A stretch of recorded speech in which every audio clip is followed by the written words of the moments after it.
xaflad si heer sare ah loo soo agaasimay islamarkaana ay ka soo qayb galeen qeybaha kala duwan ee bulshada ayaa waxaa musharaxnimadeeda kursiga beesha maqalsame ee tirsigiisu yahay hob eber 26 ku shaacinaysay musharax xildhibaan iftiin xuseen siyaad. ugu horeynba waxaa xafladda daahfuray ugaaska beesha maxamuud hiraab, ugaas saciid, ugaas maxamed, ugaas faarax, isagoona sheegay in iftiin ay tahay qof xogogaal ah islamarkaana beesha maqalsame matali kartaa. ilaahay baa mahad leh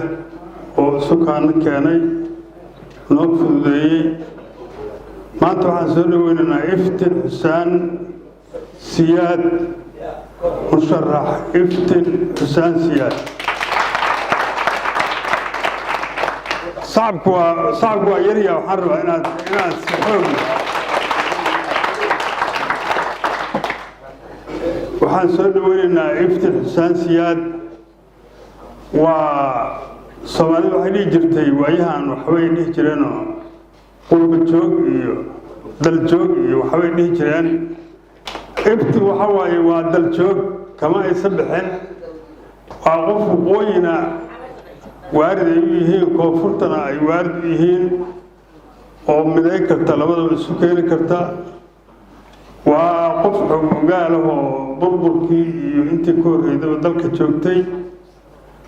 وحن لي مركي إفتين حسين سياد وأقصد ويننا إفتين سودو مشرح آدي آدم كسود ويننا وأيهana cidda waxaa lagu yaqaanay inaysan sida dumarka iyo ragga loo kala qaybiyay inay ayuku waa horeba aysan dhaqankaas lahayn oo dumarka iyo ragguba ay isugu mid yihiin, dad isdhalay oo waarid iyo wiil iyo gabar ay yihiin. waxaan marka maanta oo jimcaha ilaahay kitabay inaan soo dhaweyno annagoo aad ugu faraxsan iftiin xuseen siyaad. aad iyo aadan soo dhaweynaa hambalyo iftiin soo dhawow guulayso. salaamu calaykum waraxmatullaahi wabarakaatu. gabdhaha Soomaaliyeed markay hadlayaan waxay yiraahdaan waana la xaqay. horta adiga isxaqay ogaada intaad ku joogtaan ogaada afis fiirso horta intaad ku joogtaan ragga idin garab taagan oo maanta is garab taagan arka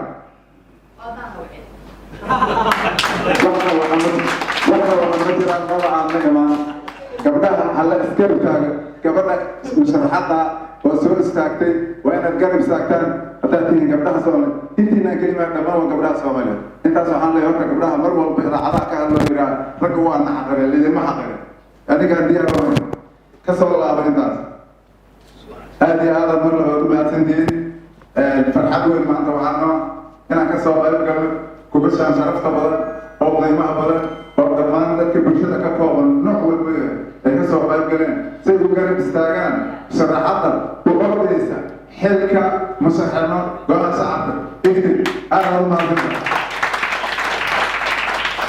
iftiin intaa waxay meesha u timid oo soo istaagtay inay garabkaad istaagto. waxaan inaan hadalka soo koobo iftiin anigu waxaan ka mid ahaa dadka la soo shaqeeyey wax badan ka yaqaana xaqiiqdii. iftiin waxay ka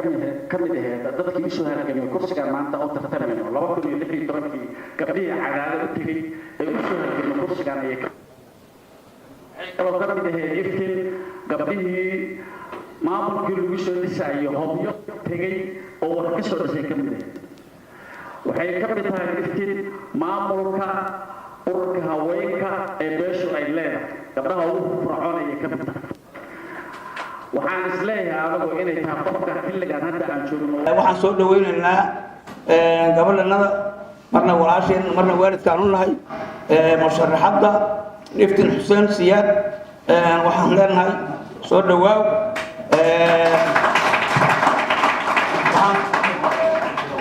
waxaan kula garab taagannahay taageero tolnimo iyo walaalnimo hiir iyo hooba leh insha Allah. xafladan anigoo ka mas'uula beesha meesha sugunta qasaan reer UK aad iyo aad baan soo dhaweynaynaa. waana mahadsantihiin soo dhawaa ma leenahay. sharafta leh ee aan la dhigay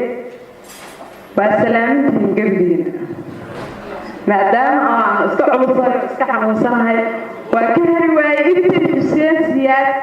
doorashadii ay u soo bandhigtay maqlisame ee uu xildhibaannimada marka alla ku guuleeyo annagana waa la garab joogdanaa aad iyo aadna waa usoo dhaweynaynaa jaceylkeeda ay keenan maahayna waa iska xanuunsanaa aniga jaceylkeeda ay keenan marka waxaa rabaa maqaamintii maqlaysano dadkii soo hogaamin jiray aan ka soo jeedaa laakiin marka hadal badan ma sii hadli karo waa salaamintii ugu dambeyn musharax iftiin xuseen siyaad ayaa ka hadashay ujeedada ay xilligan isugu soo sharaxday kursiga sumadiisu tahay hob 26 iyadoona sheegtay in ay ka shaqayn doonto waxbaridda caruurta iyo sidii loo xoreyn lahaa deegaanada hob 26 aniga waxaan ahay iftiin xuseen siyaad waxaan ahay gabar aan dalka ka bixin hooyo ah joogtay wax badanna xog ogaal u ah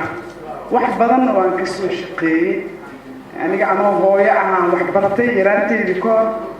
waxaan ku soo koray dadka qaxootiyada kusoo kora ahaa xeryaha dhadhaab dugsi sare uga soo baxay xamaraan ka dhigtay jaamacadda sharciyada 2015 aan ka baxay marka waxaan ilaahay idinkiis waxaan ogahay in aan wax badan ogahay wax badan oo dayacana aan ogahay inkastoo nalaga qabo waxa aan ku nahay annaga gaar ma ahan Soomaali oo dhan waxay nala qabto waaye qaasatan annaga gabdhaha haddaan waa iska warqabnaa sababtoo ah hooyada dhibaato badan aan ku dhaceyso kan dhimanaya iyadoo ka dhimanaya kan xiran iyadoo ka xiran hooyo waxna way dhashay waa dhinac wiilkeedii ka gablamaysaa dhinacna asay ka qaadaysaa ninkeedii ka dhimanaya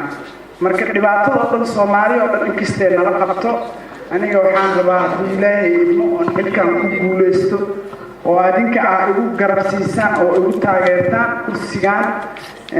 inkastoo dad badan loo wada tartamaayo haddana aniga melihi keligii aan helo waa ku qanacsanaa qofkii helo in aan kula shaqeeyo oo beesha maqlisama ka mid ah oo helo in aan ku soo dhaweeyo aan kula shaqeeyo oo sida aniga aan ugu qaban lahaa asaga aan ugu garab istaagay sidaas la mid ah marka waxaan leeyahay aniga wax badan aan ogahay deegaanadeena xor ma ahan waa la heystaa hadda ka hor barnaamij aan ka hadlayn wuu ku jiray saasoo kale bal dadka waaweyn iyo wixii ka soo daalay qof iyo qacda waaba laakiin generationka cusub in la badbaadiyo maxaa la dhahaa ii sheeg aan ku badbaadino buug iyo qalin waa ognaa ilmahana way dayacan yihiin xabsiyaday ka buuxaan meelo kale wada taagan yihiin in marka dhammaanteen waxaan ugu gudbi karnaa inaan maxaa la dhahaa gacmaha isqabsano oo yeelano marjac loo noqdo iyo meel dadka inta wax fahmaysa ee isugu timaada si dadkeena kale aan wax ugu qabano ama aan xil helo ama aan waayo ama aan xilka helo ama aan waayo taas ma ku xirna xilka waa codsanayaa maanta in aan wax samaysano oo aan isku imaan karno oo aan waxda qaybsan karno taas ma ahan mid xil ku xiran marka anoo uga faa'iideysanayo jaaniskan marka insha Allah kursigan baarlamaanka 11aad hob 026 waan u soo istaagay haddii ilaahay ii qadarana waan helayaa haddii aan helin kulli qof kale oo maqlisama helaayo waan ku garab taaganahay marka intaas aan hadalkayga ku soo xirayaa assalaamu calaykum cabdiqani axmed abtidoon SDN TV muqdisho